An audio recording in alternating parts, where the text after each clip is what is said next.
Hi friends, my name is Dasha. Welcome back to my channel. Today I'm going to be talking about all of my most disappointing, underwhelming, and forgettable books of 2020.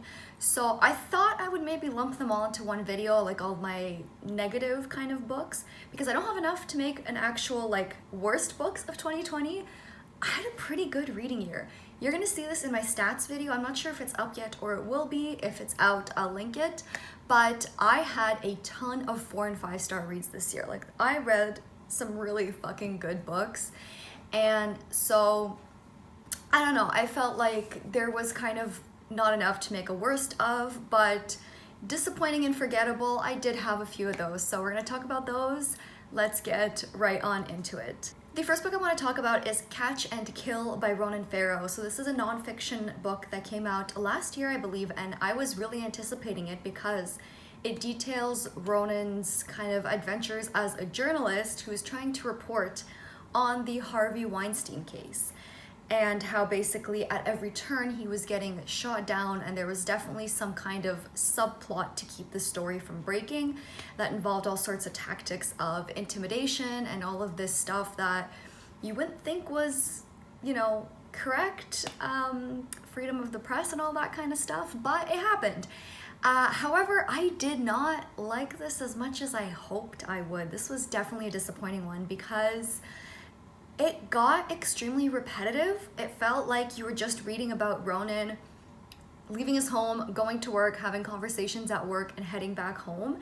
And I understand if you wanted to have like a narrative presentation of this story, that was kind of the only way to go, because I'm sure real life journalism isn't as exciting as, you know, we would think it is, but it just did not work in this case. I wish the story had been presented a little differently. I don't know, like maybe in the form of interviews interspersed with a bit of narrative could have been more interesting. I just didn't feel connected to the story at all, and while it was interesting and there definitely was things that I learned from it, it was ultimately a disappointment in how repetitive it was, how long it was, and how ultimately just not well presented it was, which is a shame because the story is so important, and it just didn't hit the spot for me, unfortunately.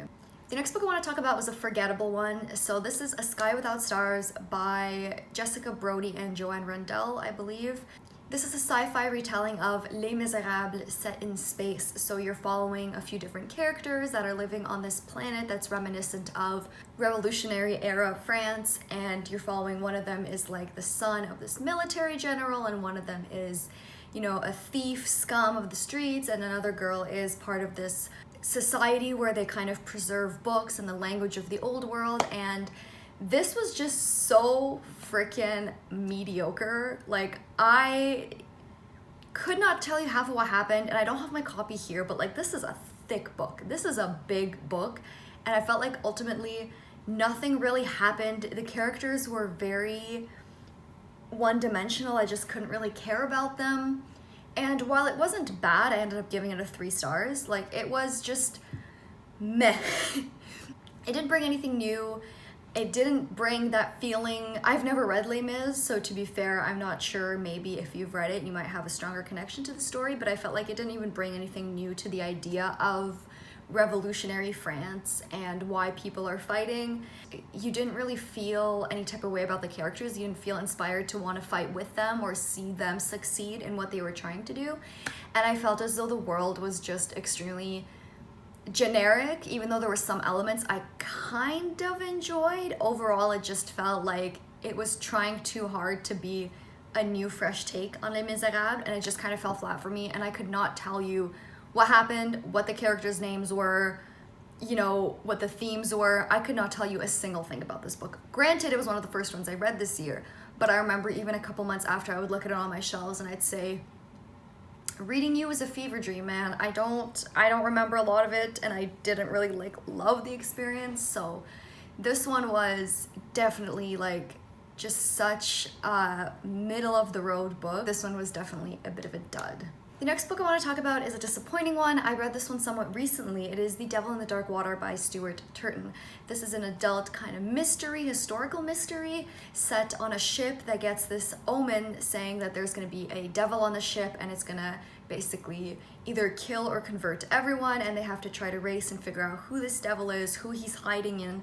And this was such an anticipated read for me. I was lucky enough to get an arc of it on NetGalley, and I absolutely loved his other book, The Seven Deaths of Evelyn Hardcastle, which was also like a murder mystery, but this one was set in this like big old mansion, and the person that you're following woke up in a different person's body every day for 7 days, and he had that week to figure out who was the murderer. And the concept and the execution of that one were spot on. Unfortunately, the execution of The Devil in the Dark Water was just not there for me. I felt as though it definitely was way too long for what it had to be. It definitely did not live up to the same pacing standard that Stuart Turton had set in his other book. It didn't keep me on my toes as much. I had to kind of remind myself that I should finish this book. And while his writing was still as beautiful as ever and his character work was still pretty good, it just didn't have the same impact as The Seven Deaths of Evelyn Hardcastle did. I would not reread it like I would Evelyn Hardcastle, and it just did not hit the same mark for me, which really sucked because I was definitely anticipating that one. So next I want to talk about Ninth House by Leigh Bardugo. So this is an adult fantasy. It is her first adult book, and it follows Alex Stern, who gets a full ride scholarship to Yale because she can see ghosts, and they want to recruit her to basically oversee the secret societies and make sure that none of them do anything that they're not supposed to. She's like this street urchin that got into a ton of trouble when she was younger, so she does not have the most conventional Yale student mindset, and this was both like disappointing and forgettable. I didn't have the highest of hopes because last year when it came out, everyone had kind of mixed opinions on it. Some people either fucking loved it, or everyone was like, this was so weird, what the hell did I just read? And I thought maybe a part of that was from people expecting it to be like Bardugo's other books. So my expectations were not like an all-time high, but based on the premise of these like secret societies at Yale and all of this like underworld dealings, I thought that I would still enjoy it, and those parts were probably the coolest, but this was so incredibly forgettable. I could not tell you like any plot points that happened in this book. You know, even the parts of it that I did enjoy, the secret societies, I don't think any of them were memorable enough to have any kind of impression on me, which is a shame because the ideas behind them were cool. I do remember something about, you know, one of them was maybe involved with bodies and another was involved with, was it persuasion? And there was maybe one with illusions. It just like the ideas that were there, but the execution just completely veered off to the wrong side that I thought it was gonna go. It did not hit the mark for me, unfortunately. I was a little disappointed, and I just don't feel any type of way about it when I think about it now. It was just a very forgettable book for me, unfortunately. The next book I want to talk about is Red Rising by Pierce Brown. So this is an adult kind of sci-fi fantasy about Darrow, who is a red, and in this world every member of society is distinguished by a color. The Reds are the lowest caste. They are miners, and they are tasked with basically exploiting materials out of Mars to prepare it for human life. However, Darrow discovers that everything's a lie. Humans have been living on Mars for years, and they're basically slaves to every other caste, and it kind of blows the world open from there. And this was so disappointing. So disappointing. Everyone loves this. Everyone, you know, raises it up as this incredible like sci-fi fantasy series, and everyone loves the protagonist, and like, why? I do not understand. When I tab books I don't like, I have a color coding system so I remember if I ever do want to do a review, or not even books I don't like necessarily, but books that I had thoughts and opinions on. And so anytime I have a pink tab, it's usually something to do with the character work. So you can see I have a lot of issues with the character work. I felt as though Darrow was just like a really mediocre white man protagonist that I just could not give less of a shit for. I felt as though things just happened to him, and he just really did not present any kind of qualities you would want in a kind of sci-fi revolutionary tale. I also felt as though just some of the writing choices that the author took did not gel with me at all. And the only part of it I liked, and you can see there's a lot less tabs like starting here, there was a whole plot where there's a kind of, not a military academy, but almost all the students are forced into these houses, and they're basically set loose in this massive area where they have to work with their houses to capture other houses, and it's basically a free-for-all. And I thought that was a really, really cool idea, and I wish that the story had maybe not focused more on it, but I don't know, I felt like that was probably the best part of the whole story. And even then, there was some really weird writing choices that the author took to kind of, I don't know if it was supposed to be metaphors. I don't know if it was supposed to teach the students at the school some kind of lessons, but they just did not work for me. I felt like this author thought that his writing was better than it really is, and he tried way too hard, and it just was so disappointing because of how much everyone hypes this series up and loves it. And I felt like I was missing something when I was reading it. I'm like, am I the odd one out that doesn't like it? I did not like it, and I hate feeling that way because everyone loved it so much. So this was a massively disappointing one. I will say I would consider rereading this now that I know the plot, and I would consider continuing the series because I know that the next couple of books are more political than like action and character based, and I do love me some political like sci-fi fantasy, so it might be more up my alley. But I truly did not have the best reading experience with this. This was a 2-star read for me. It just did not work for me, unfortunately. The next book I want to talk about is Clockwork Angel by Cassandra Clare. So this is a young adult book, part of her Shadowhunters world, demon hunters, all that kind of fun stuff, and you follow a girl who arrives to England to join, I think it was her brother, but she gets swept up with the Shadowhunters somehow, and it goes off from there. And this was just ultimately so forgettable. So I have read the entire Mortal Instruments series, which was like the first one that started the Shadowhunters thing, and I love the lore and the mythology of that world, not gonna lie, but apparently everyone loves the Infernal Devices more, which is the book that the Clockwork Angel is part of. They love the characters more. There's apparently this incredible love triangle that like makes everyone cry, and I was like, well, I'd be interested in giving it a shot because I do really enjoy the Shadowhunters universe. I thought that there's a lot of like biblical imagery involved in it that I really, really appreciate, and I thought that the lore of that world is so meticulously crafted and so well done that it's almost worth dealing with all of Cassandra Clare's really annoying characters for. Not in this series, however. The Shadowhunter elements were like turned down, all the way down. There was almost nothing really interesting about the Shadowhunters in there. All of it was just these really fucking annoying characters that I could not stand. And then in terms of plot, I could not tell you what happened. I know there was something about automatons, but like the villain was super bland and like mustache twirling, no real rhyme or reason for what they did. The actual plot, again, can't really remember what happens. I don't remember what the final showdown looks like at all. I don't know. It was so aggressively mediocre that I just did not care for it at all. I gave it a 3-star because, like, I read it really fast, and again, the Shadowhunters world, the parts of it that are in there are somewhat interesting. I don't know, part of me really wants to give up on the Shadowhunters universe just because of the characters that Cassandra Clare always writes, because they're not for me. But like I said, I love the lore that she's created. I feel like it's so interesting, and I wish I could get into it more, so who knows if I'll continue with any of the Shadowhunters books, but like, this one was just so mediocre. The next book I want to talk about is The Ballad of Songbirds and Snakes by Suzanne Collins. So if you've been living under a rock, Suzanne Collins decided to come out with like a prequel that follows President Snow. And I'm not gonna lie, I was not like most that thought that he didn't deserve like a backstory. I was kind of curious going into this. I didn't really have particularly bad feelings going into this. I do enjoy Suzanne Collins' writing. I reread the Hunger Games trilogy last year, and I really, really still enjoyed it.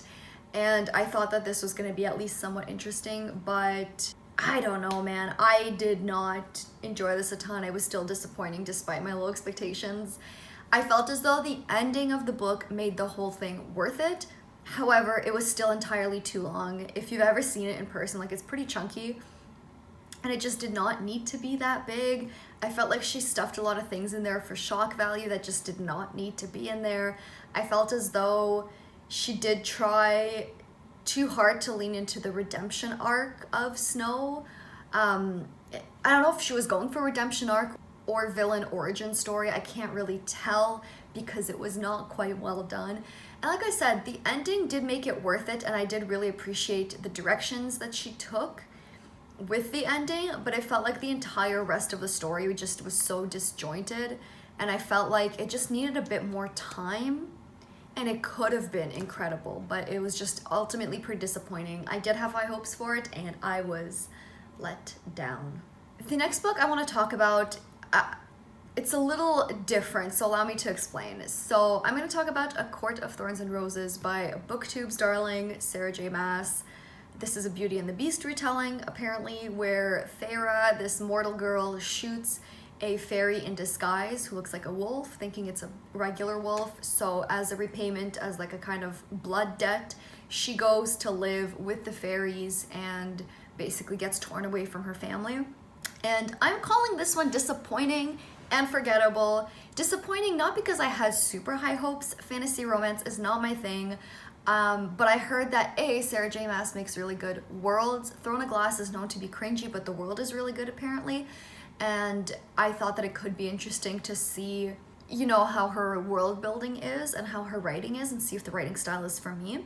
And on top of that, I still wanted to give it a shot because of the fairy aspect. I don't think I've ever read any fairy books. And last thing is that when I started reading this, I really enjoyed it. I was really loving it for the first like maybe 30 to 40%. I was like, okay, actually, like, I'm gonna eat my words. I think this is pretty good.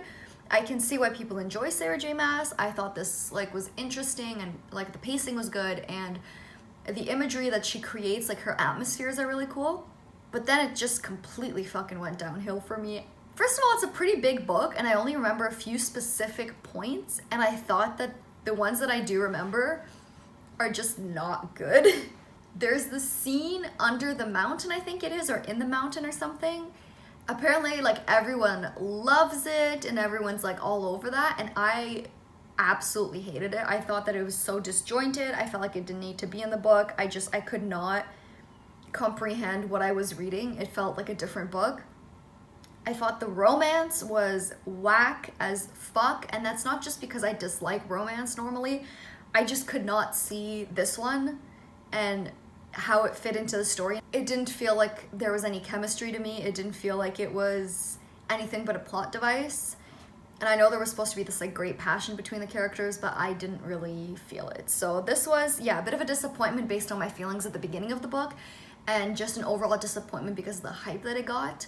And ultimately it was kind of forgettable. It was a big book, but I only remember certain very large scenes, and the rest of it I just like didn't care for at all.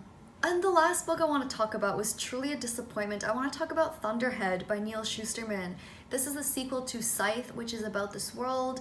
It's a YA kind of utopian world where humans have conquered death, but there's still a problem with overpopulation. So people called scythes are kind of appointed, and they are allowed to kill people in order to kind of keep the population down and to a reasonable extent, because if everyone's staying alive forever, essentially, you're not going to be able to feed and house and clothe everyone. I mean, anyways. And the first book, Scythe, was absolutely incredible. I reread that last year in December because I wanted to read Thunderhead, and The Toll had just come out in November last year. So I was like, I need to catch up with the series. I'm going to reread Scythe and then get into it. And Scythe was such an interesting experience reading it as an adult and reading it, you know, beyond the plot. You can see all these really interesting discussions that Shusterman brings up, and I was just really blown away by how much like thematic content was fit into that book, and how many like philosophical discussions about life, death, and who's worthy, and all that was fit into there. And then Thunderhead was just such a disappointment. I felt as though the plot took these really weird like turns, and I felt as though it was also really long, but not a lot of things happened. And I will say the writing was still somewhat good, in the sense that Shusterman has a talent for giving you answers to questions you hadn't even thought of yet. And I love when authors do that. I love when they know their own world so completely that they have all these small details that make it come alive. So I really, really appreciated that, and that was still present. But the writing itself did not have that same beautiful quality that it did in Scythe, at least to me. It just felt more like they were trying to move the story along. And it just, like I said, there was like characters that were introduced and plot points that went kind of sideways that I didn't really like, and I'm kind of nervous to go into the toll now because I don't want it to like ruin it. And like, listen, Thunderhead was not bad. I gave it a 4 out of 5 stars. I thought it was still fun to read. Like, I didn't have to like drag my feet to read it, and I was really enjoying, you know, kind of the last little bit. But I just felt like it wasn't on the same caliber as Scythe, and that's why it was so disappointing to me that I guess I didn't expect it to go downhill in terms of the actual quality. Like, I understand plots can sometimes change for the purpose of the series, but I didn't think the writing quality would go downhill, and it kind of did, and I'm like, I'm so sorry. So yeah, that's it for my list of my most disappointing and kind of forgettable, mediocre books of 2020. If you've read any of these and you love these and you think I should maybe give them a second chance, let me know. My social media is linked down below. You can always come talk to me there. And other than that, thank you for watching, and I'll see you guys next time. Bye.